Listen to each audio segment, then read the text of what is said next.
Greetings, fellow anthropologist students.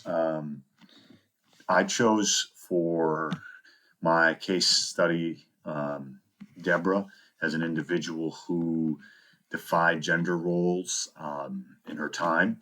I think that Deborah, the prophetess, is a fascinating case study regarding Judaism, and maybe even it casts some doubt on the standard 21st century, 20th century reading of Jewish gender roles at her time.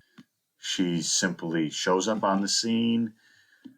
We don't know her lineage. We don't know her parents. And she's already, according to Judges chapter 4, she's already an established judge at the writing of the story.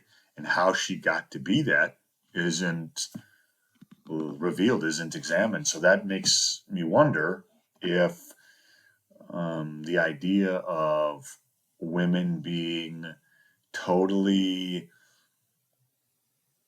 outside of leadership roles was not actually the way Judaism functioned, because the writer of Judges doesn't seem to explain how she got in her position. He doesn't seem to think that her being in that position requires any special explanation. And so today, some scholars or some theologians are looking at this, and they have a hard time wanting to paint Deborah in a good light. They have a hard time coping with this. And we may actually be reading our understanding of gender and gender roles back into the text. I find that curious because when Deborah gives the command to Barak to go fight against Sisera, first off, we have a woman judge who is respected giving leadership and military commandment to a male. Then we have that male responding with, "Come with me. I'm not going without you." So saying that the Spirit of God upon her has given him confidence that she's the key to victory, not himself. And what's even more fascinating about the story is she seems to have a husband. And the standard ideas of women not leading, women not being in conflict, women must submitting to their husbands. I think that we need to examine that with a broader lens. Deborah, well, people say, well, Deborah's the exception, so we don't use exceptions to make the rules. Yes, but if there's exceptions to the rules, then we should understand the purpose of the rule, and we should understand why the exception's made. And I think Deborah's a perfect example of that.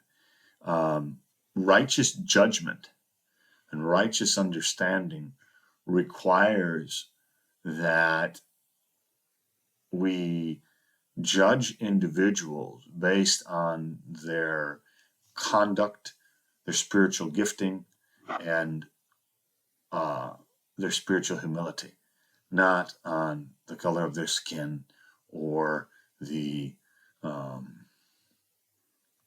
biology of their sexuality, of their sex. And I think the Bible is showing us that. In fact, Deborah speaks about taking captivity, which is a phrase that's repeated by Paul in Ephesians. Jesus took captivity, which is a quote of Psalm 73, but Psalm 73 is quoting Judges chapter 5. So it's a phrase from Deborah that Paul is using when talking about the formation of the church and the establishment of leadership. So how powerful is that the Spirit of God can speak through anyone of any gender